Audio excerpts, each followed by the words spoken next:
Welcome to another episode of Complete Developer Podcast, the podcast by coders for coders about all aspects of creating your best life as a developer. I'm Will, the accomplished developer, author, and software architect. And I'm Beej, the journeyman developer sharing my journey in development. Complete Developer Podcast is supported by listeners like you. We are now on Patreon at www.patreon.com/Complete Developer Podcast. When you replace a running legacy system with a new system, it can be tempting to do it all at once. However, doing so courts disaster and makes the process much more painful than it has to be. Even though it sounds easier, a sudden system cutover is almost never pleasant. I've literally never seen it be pleasant. Yeah. In this episode, we're going to discuss some of the things that you can do to make migrating existing client data to a new system easier, with the assumption that these are paying clients in a multi-tenant environment. But before we get started, Will, what have you been transitioning lately? Well, speaking of paying clients in a multi-tenant environment, I have been going through the AWS Certified Cloud Practitioner study material. This week is our team week. And so that's my task for the week. And right before we started recording, I think I was at 65% of the way through the training material. And then I've got to do, practice tests and probably some other training material as well. I'm going to try to knock this thing out this week. Yeah. So it's actually surprisingly good for vendor training. They were engaging and they have like a mix of like audio visual and, written out stuff, that kind of covers the same thing. So you can kind of hit it twice. Yeah. And I've done a much better job of taking notes this time. So yeah, I feel pretty good about it. Yeah, it's been fun. How about you? Cool. I'm actually going through some Azure certifications right now, getting my AZ-204 or studying for it, to be honest with you. We're doing our lab days, basically 3 days a quarter where we get to spend time doing that. So that's cool. And so yeah, that's really cool though. I like you're going through that too, man, because we can compare Azure and AWS. So that's neat. That would actually be a really neat episode if we could figure out how to do it. That would be a fun episode. We should do that. Yeah. So as for me and mine, which is me and my dog, yeah, man, it's a good time. Yeah, I went to the chiropractor today, and he did a new thing with my basically popping my shoulder.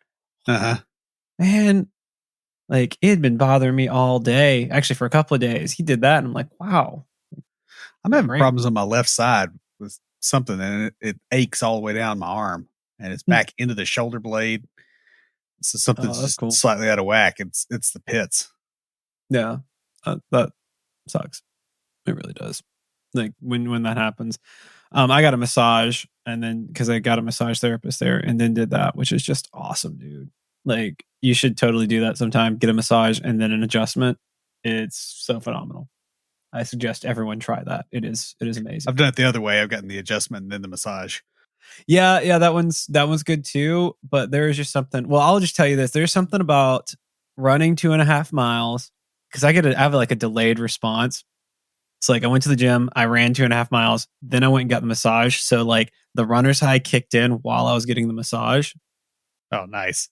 Yeah, and so by the time I get to the chiropractor, I'm just like all sorts of just relaxed and yeah. I did mine on leg day. Yeah. That wasn't helpful. I will tell you this though, because we're doing the lab days. I was doing training today, the Azure stuff. I went to one of my favorite coffee shops, and let me just say, getting a quinoa veggie wrap right before you go to the gym. I mean, it was about an hour before I ran, but still, hummus and onions and beans all sitting on as I'm running was not the wisest thing I've done today. Yeah, I was gonna say it doesn't really count in the category of wise at all. No, it none of the running. It was not, but running, haha. But yeah, I survived. So saving money is hard, especially when you are making some tough decisions about transitions. I don't know. Best I got. Lucas Casada is a fee-only certified financial planner. He owns and runs Level Up Financial Planning virtually out of Fort Collins, Colorado. And just like us here at Complete Developer Podcast, his focus is on helping you not only establish a real plan, but also to take action so that you can live your best life. Yeah, and speaking of your best life, investing in financial planning services really comes down to whether or not you can actually improve your finances by using those services. And with the help of Level Up, the compounding impact of making better financial decisions will easily pay for itself. Level Up has a unique pricing model that is designed to help you no matter where you are in your financial journey. So whether you are a junior developer just starting out or a grizzled senior developer looking forward to retirement, they will. Lucas has a plan that will work for you. Lucas is also a fiduciary for his clients, which means that he's not here to sell you a product, but to actually guide you to a better financial situation.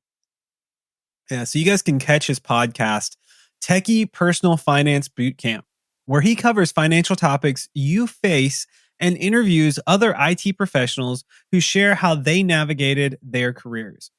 You can also learn more at levelupfinancialplanning.com. Applications are like motor oil. While they do facilitate the smooth running of organizations, they do not last forever for a variety of reasons, and they become a problem over time if you just leave them alone. While legacy apps probably were great in their day, otherwise you wouldn't be replacing them with something better, you'd just be retiring them, apps do have a limited lifetime. At some point, you're better off with a rewrite, especially if earlier decisions have made upgrading and refactoring impossible. It's like you use a technology that is not getting replaced with something newer, or where you have to do a major rewrite, structurally, to get to the next level, and it doesn't actually provide any value until you've done a complete, undercarriage rewrite of the system. You may just want to rewrite the whole thing and just replace it with something else. Mm-hmm. And if you put them in my car, they disappear. My car burns oil. That's what I'm saying. Oh, I was like it just went way over Will's head. He's just looking at me like, I have no idea what you're talking about, bro. Like, applications disappear in your car. It's they don't really do that. Like, exactly. They don't really exist. My engine is like the black hole of oil. I have to check it every time I stop for gas and put more in it. It's a shame you don't live closer to my parents then, since they're in that business. It is. And I don't live that They could make some money off of you. They could. Yeah, that's yeah, I knew that's where you're going. They wouldn't give it to you for free. Yeah. Maybe I could order in bulk from them. That might save me a little bit of money. Their definition of bulk and yours is probably not aligned. It would be small for them, but it would be bulk for me. Right. Maybe? I don't know. Yeah. But yeah. Anyway. So while it is common to want to do all the work to build a new version of the app and then just migrate everyone over, doing so requires huge risks. Not only does it mean that the legacy app hangs around for most of your clients for a lot longer, but it also greatly increases the risk that something will go wrong across the board once people do migrate. Also, a lot of institutional knowledge is encoded, basically always encoded into old apps, if you kind of know how to look for it. So instead of trying to migrate everything at once, you need a process that allows you to make mistakes and, most importantly, to both recover from and learn from those mistakes. In short, rather than a perfect process, you need to develop a perfecting process. Several things are required for this. First, you need to reduce the number of places where things can go wrong at any given step. Second, you need to be able to determine what actually went wrong quickly, which means you limit your complexity. Third, you have to be able to quickly adjust and try again. While the final goal is a full migration of all of your client data, your goal until the last moment is the cultivation of a feedback loop that continually moves you closer to the real goal, not the end goal. That makes sense. Yeah, I follow that. So, guys, in this episode, we'll discuss some things you need to be doing when migrating clients from an older legacy system to a new system that is under active development.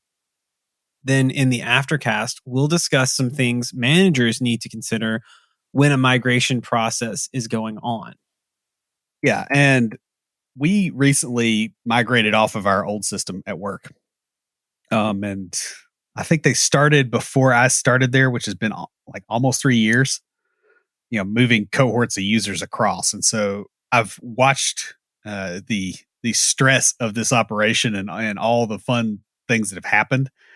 And I can tell you that's kind of the inspiration for this episode, because Kind of. I realized how horrific it would have been if we'd have done it just a quick cut over.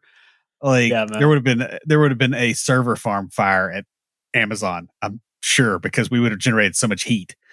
Because it's not a simple process, especially when your stuff has been around for a long time and there's a lot of data, Mm-hmm. potentially even old weird data, which was also something we ran into. So it's kind of why I wrote this out. Is I think it's useful for junior developers, because a lot of times until you've encountered this, you don't know what can go wrong. So we'll start out with what can go wrong. And the first principle here is to try not to add trouble until you've gotten rid of some trouble. And what we mean by that is, if the old system is unstable and you're the one that's responsible for maintaining it, you need to try to stabilize it before you start building a new system. Not only does this reduce the interruptions that you face, but it also gives you more time to do things the right way, because you're not constantly fighting fires or bleeding clients because they're tired of the way the old system is crashing. Yeah. So if the old system is constantly falling apart, you're going to feel a lot of pressure to speed up that migration. And what's going to happen is you're going to have, well, scope creep isn't the right word, but you're going to like be pushing deadlines, and you're going to make mistakes, and that's going to come out in the new app, and the new app's going to be worse than the old one, because Never it's know. going to have Sorry. it's going to have all these issues that if you had taken your time and done it the proper way and not tried to rush it out, you wouldn't have had. Yeah. Again, we were kind of talking about setting up a feedback loop. This is a feedback loop going the wrong way, Mm-hmm. because it essentially makes it where things keep getting worse, and you'll also drive people off your team and out of your client base at the same time. Now, this also means that as you develop a new system, you really need to prioritize stability of the new system rather than migrating more people on it. So, like when you've moved people over and stuff is breaking, fix that before you bring anybody else on. Yeah. And I know that this sounds obvious when you're hearing it on a podcast, but I guarantee you, when you sit in a boardroom somewhere discussing it, this will be just something they can't envision. Yeah. Consistently. Next, be able to stage data migrations for a subset of your clients. So unless your system is like tiny, like really, really small, a total migration is going to add a lot of complication and basically bog down your whole system. Yeah. I mean, the thing is with scale, you gotta think about scale as not ever being linear when you're doing computer stuff, like just across the board. It is like an ant. A normal sized ant can lift 50 times its own body weight. Okay. If an ant was our size, its own body weight would break its legs. Yeah. Because structurally, scale is its own thing, and it hits you. So you do not want to encounter that in a system where you already have other unknowns, because scale will just crush you. Your clients also probably don't typically, even though Microsoft doesn't believe this, apparently, they typically don't want a critical system moved or changed without their consent and no warning. Yeah. It's funny how people that hand you money expect you not to cost them money. Yeah. They weren't expecting. It's just sort of strange how things work like that. I mean, and it's also just like a consideration issue. Like, even if it doesn't hurt them, they're still not going to appreciate that because it could have. That makes sense.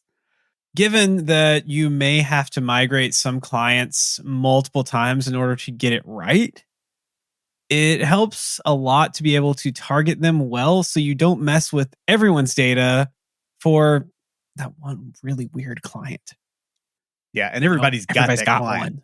Yeah, and if Yeah. you don't know who it is, you don't need to be doing this because you're going to find out in a way that you don't like. That's like saying, "I know there's no rattlesnakes in my yard." Uh, it's better to know. Yeah, there's probably a snake over there. Don't go stomping around there in the summer because you're going to get bit. And when you move clients in cohorts, right? You take 20 or 30 of them, right? And you move them over, and then there's Mhm. that one client that all their stuff is screwed up, right? Yeah. But you figure out how to fix it and you go fix it. Well, now you need to remigrate them in some manner. You don't want to move the whole cohort again because you've turned all the other ones on, because whatever that weird client is that has the weird data situations, those people always have somebody that does not look for like a week and figure out that Mhm. the system's screwed up, right? Yeah. Their stuff is weird for a reason, Mhm. just typically. So they're gonna find this out like after everybody else has already moved. And so you cannot migrate the rest of the cohort again because, hey, this is a production system and you're touching their data in a way that's risky. You will screw that up. So the next, I guess, thing you should be doing, way to put it. Yeah, principle. That's a good word. We should use the word. Make migrations idempotent with gating so you can repeat them without breaking things for your clients or having to wipe data. So, Will, do you want to explain idempotency to people? Sure, it means you can do the same operation again without damaging anything. So, like you move your data over, you don't have to delete the data. You can move and it says, hey, I've already got this thing. So don't change it again. Yeah. You're not screwing up logs. You're not screwing up anything else. It's just like, yep, I've got this. Go to the next one. Versus having to delete data because that's always risky. Mm-hmm. And you do have some mathematical operations that are idempotent, and you have others that are not. And you have certain data operations you can do, and certain ones you can't, because like if you're deleting a record or you're incrementing some counter, and the next time you come through, that's a problem. Is the best way to think about that. Yeah, basically the core here is to never assume that you're going to migrate data for anyone just once, because Mm-hmm. it's just not a valid assumption. Yeah. Makes sense. Now, relying on the ability to wipe and re-add data is also problematic, especially if more data is added, in the interim, like when the client is testing in production. This is kind of a odd thing that I actually mentioned further down, but we'll mention it now. This system is production for you, right? For as far as the devs are concerned, this is a production system. But when the client is not moved over to it, it's a testing environment for them. And so when they add a new client of theirs to the system, they're probably going to do it in both places. And so if you have to re-migrate after that, what do? Do I delete that record and all of a sudden now it's not there and now the system looks bad? Or if I have an idempotent migration process, I can just run it again and typically get away with it. You'll probably also find that a lot of things that you think are idempotent are not, Mm-hmm. but you're going to discover that. You'll find that wall when you hit it. Yeah, that makes sense. Like Wile E. Coyote. you know, Yeah, management just painted a tunnel. basically. You also need to gate the migration so that it doesn't actually take effect until data is migrated and everything is confirmed to work. Right. So you don't want to just move it and go, yep, you're live, which hopefully you're not going to do that. But in the pressure of the moment, or when it looks good enough for you, even if it's completely perfect, the client probably has some expectations around that. Like they want to see that it works before they move it over. Bear in mind that if they're paying you for something, there's a reason for it. And they really don't need that broken, whatever that is, because that costs them money, time, attention. So you kind of want to make sure that they have some input before you just, force them over. Right? Like it's a very bad practice, Microsoft Windows notwithstanding, to do that to your clients. Yeah. Now, the next one is also very, very important, is to kind of get your list of clients together and break them into cohorts. And you do this based on the feature set that they use. So you're going to have some heuristics, and you're going to have to come up with what those are based on your app and the size of the client. Don't do something goofy like moving clients in alphabetical order. because that probably is not related to how complex the thing is. There's better ways to categorize things than that. Mm-hmm. Yeah. There is a Pareto curve with feature utilization. Oh, wow. Why did I say that so weird? Utilization. All right. There is a Pareto curve with feature utilization. 80% of your clients likely only use about 20% of your features. So move them first. And that makes a lot of sense because I look at a lot of the applications that I use. And yeah, like if I'm using it in a mainstream way, I use about 20% of the features and don't touch Think the like others. Microsoft Word. Yeah, What percentage of that thing's features have you used in your lifetime? that's true. That's true. It's probably not even, it's probably not much above 20%. And you've probably been using that since the 90s. What's funny is I'll show stuff to people who use Word like daily that they've never seen before, and they're like, "I didn't even know you could do that." And I was like, "Oh yeah." Also, Word was how I got around getting in trouble for hacking the school's computer systems in high school to play video games. I found you could run an executable in it. No. At least the old one. I don't think you can do that in the newer one, can you? I'm sure there's security constraints to stop Yeah. that. But yeah, that's a prime example of it. And if you're using Visual Studio, you probably can only find 20% of the features because it's buried in a menu somewhere. True. Junior dev, like you'll be a grizzled old veteran, and some junior devs be like, "Oh yeah, I learned this the second day I was using this thing," and I'm like, "I've been using it since the beta. I've never seen this before." Yeah, I did that to you when I was a junior developer. Yeah, This I was know. You're before not I the was a only one. junior. Yeah. That's great, Now, dude. you should also start with smaller clients and smaller feature sets for fairly obvious reasons, and then work your way towards bigger clients and bigger feature sets. So what you do is, it's almost like you group them into cohorts based on the feature sets that they use, and then within those groups, you sort them by the size, getting an ever larger slice of the pie of features and bigger clients, as you go. And some of the really big ones, you may wait to move, even if you got their feature set covered, just because it gives you more time to see what the load issues are in the system before you do that. Because big clients pay a lot and you don't want to break their stuff, because then it's all hands on deck when that happens. This approach will help you find performance issues while impacting fewer clients. Yeah, and the reason that's kind of on the list is because you will have performance issues, right? Your system performance is predicated based on the load patterns. It's based on the usage patterns.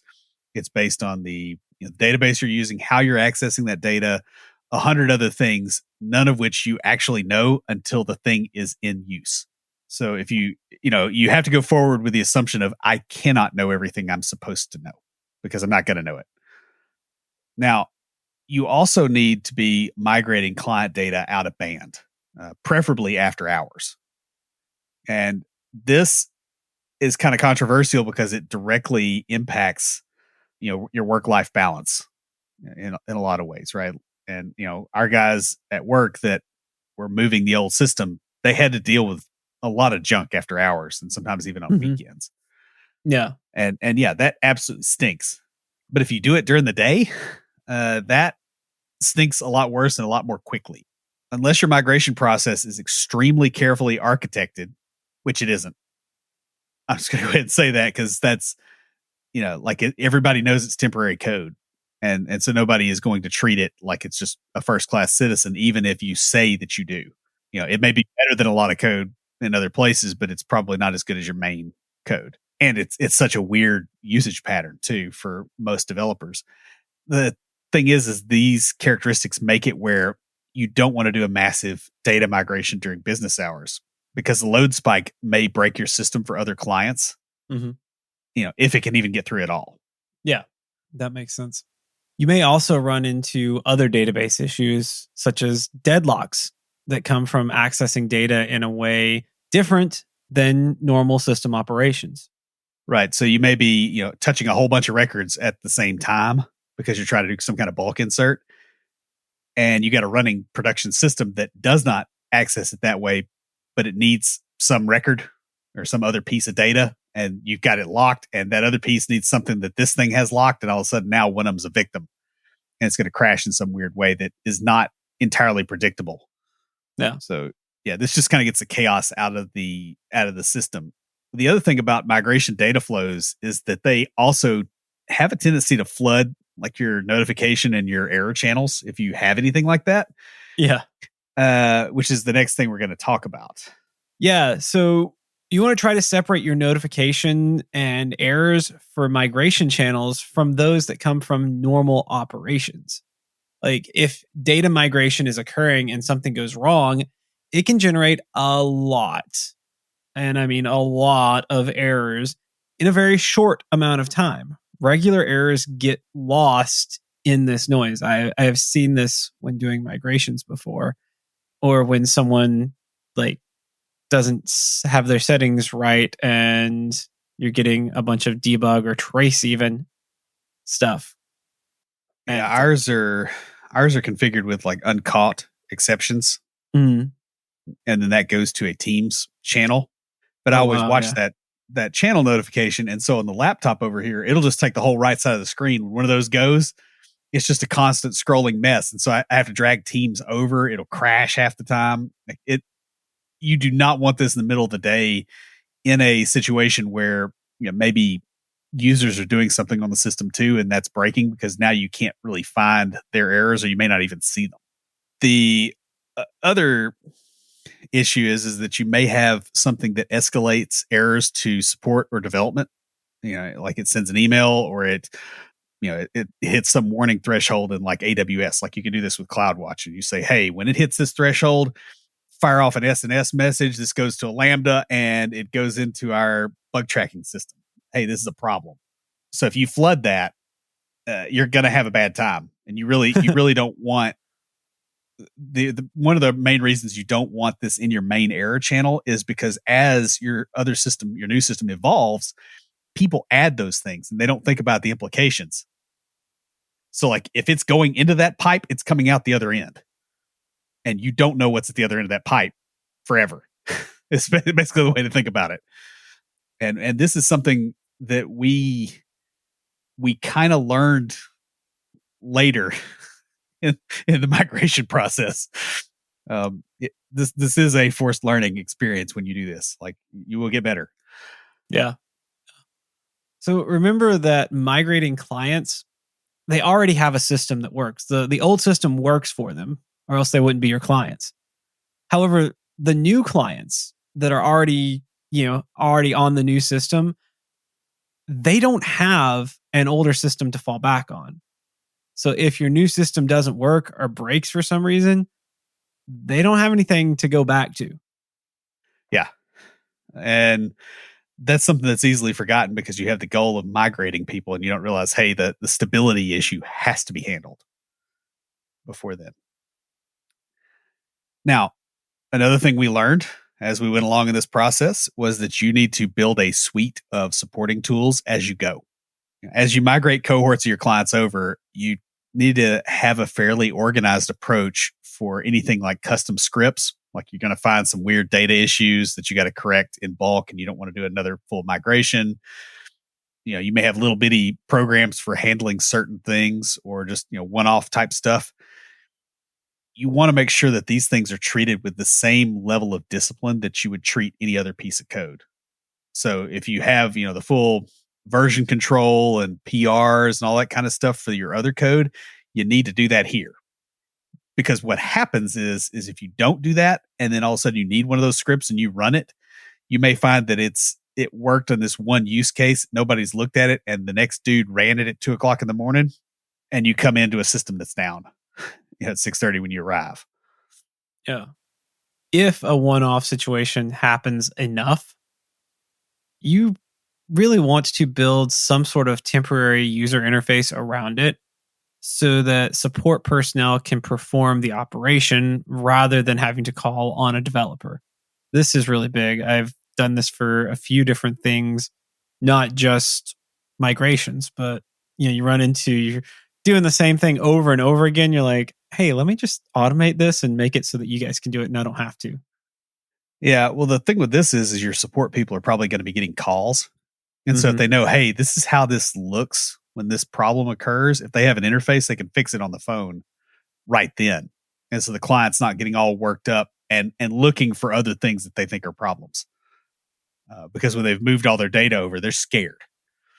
And so anything that you're doing that increases that fear factor, it hurts you so much quicker there than it would normally.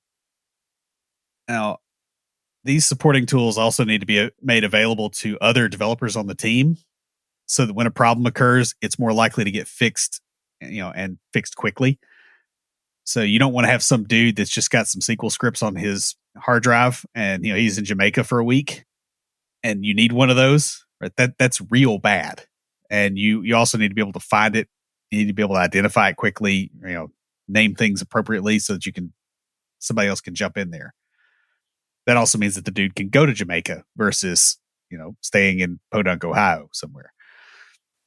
So guys, finally, and probably most importantly, understand the technical debt that the previous version already handled and bring that forward. It can be really tempting to ignore the code in the old system, but it's a great way to reintroduce old problems that were already handled. And I ran into this actually with my first job as a junior developer. I got brought on. We were upgrading a system, and they were also trying out the whole, I was on the second Scrum team that they'd ever had, and the other one had only been around for about a month or two longer than us. So it was this whole process was brand new, and the product owners, they did their best, but they didn't know all the use cases. But our manager was like, no, we don't want you to look at the old system because we don't want people just copying stuff. And I'm like, the old system was written in Visual Basic and we're doing this in C#. That's not possible, but okay. Yeah.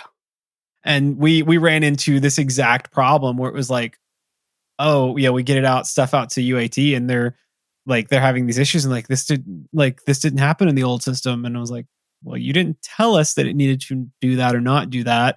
And finally, we got management to let us actually see the code so we could just be like, oh, hey, this is what it's actually doing. Let me, Yeah, it's especially good in old systems where you have a lack of bounded contexts. This is where I've noticed it, where the majority of the system accesses the database in a certain way and looks at it and says, okay, an invoice is this thing. Right? It's an invoicing system, and this is what an invoice is, and this is what an invoice does. But you got this little sliver over here for tax-related crap that it gets used once a year, and its definition of an invoice is that plus some other stuff or minus some stuff, but it's using the same entity. And so you don't see that code, that thing breaks at tax time, and you get to drop everything you're doing and handle it by April 15th, or actually probably by the end of January, in a lot of those cases. So you are going to want to look at the old code just simply because there are business rules and things that people have forgotten. Most companies are not stable enough where there's somebody around that remembers writing the code. Either they're young and they wrote the code and they left 2 years ago, or they've been there 20 years and they're like me and they can't remember crap. So you cannot use that as a discovery process. You're going to actually have a discovery process for finding that stuff. Now, any system is continually modified to handle various edge cases. And the people that do it, they're not around anymore on average. You do not want to reintroduce edge cases when you do a rewrite because your conception of what the thing is what the old system's conception of it was when the old system started, but the old system evolved and you haven't yet. You don't want that evolutionary pressure on you. And sometimes you'll find things like, hey, the way the old, the old framework. Yeah, the old framework of the old language handled integer division. Yeah, is different. Yeah, it's different than the way your current language handles integer division. And so yeah, it's you learn that the fun hard way when you're trying to convert things into geographic coordinates. Or you find that it stores things in a weird way. I took a file format that was used by an industrial sewing machine, and it interleaved the bytes. So your X and Y for a from move was basically the X was in the low nibble of 2 bytes and the Y was in the high nibble because of the way that the memory, because it was old. Like that's some stuff out of the 60s, and you don't think about that, but you just don't know what's in an old system, and so you really have to look if there's any way you possibly can. Yeah. So this also means that the people writing the new system should either have access to or have knowledge of the old system, or at least have a point person who does have access to that. And that was the issue that we ran into is management. I guess they had people do that in the past where they just copied and pasted from the old. And they're like, well, we're just not going to give you access to it. And we actually were able to get it through one of our POs who had access to the code.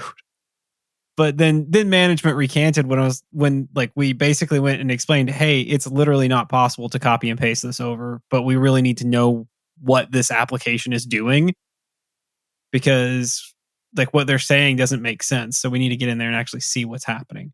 Yeah, of course, the corollary to this is that management needs to make sure apps get replaced before everybody's gone who remembers writing it. Yeah. I've worked at seveul places where they're like, yeah, here's the code. It was written, 8 years ago in some other programming language that you don't know. Dude bro that wrote it, he went back home to, well, in one case, I think it was Pakistan, and we don't know where he is, so we can't ask him. And, there was another guy that was working with him, but he's dead. Like, well, it's like I either got to place a phone call to Pakistan or I need a Ouija board. I don't feel like either of those is going to help much. Like, you're going to want to replace the system before all the people are replaced that wrote the system. Only 8 years? That sounds so nice. I was dealing with 20-year-old code. Yeah. We were in college when that code was originally written. Yeah, that's the difference between governmental and private sector. So guys, migrating clients to a new system is something we all have to do at some point. However, you don't want to ruin everyone's experience of your app, so you need to handle the process smoothly. Ideally, clients should see no loss in functionality after a migration and should not be impacted when someone else migrates. And should not be impacted when someone else migrates. Also, you need to make sure that the migration process itself doesn't interfere with active development or conceal other system issues. And finally, you want to make sure that both your systems and the people that run them can deal with the migration process without getting overloaded. Guys, that pretty much wraps us up. Check out the Aftercast, where we're going to talk about some things that managers need to consider when a migration process is going on, or some things that you may need to bring up to management during that process. Stand by for Titanfall. If you have a question or comment, please email us at neckbeards@completedeveloperpodcast.com. Our theme music is an excerpt from Stand By for Titanfall by Pure Bells, available on SoundCloud and licensed through Creative Commons. For references, show notes, and extra tips and insights, be sure to check out the website at CompleteDeveloperPodcast.com. Help us make the show possible by supporting us on Patreon at patreon.com/CompleteDeveloperPodcast. You'll get extras, including a weekly Aftercast where we discuss the topic of the week and bonus material with some of our patrons. You can also follow us on Twitter at CompleteDevPod, like our page on Facebook, and follow us on Instagram to keep up with news about the show. Join the conversation anytime via Slack by signing up at slack.completedevelopernetwork.com. Thanks for listening. See you next time.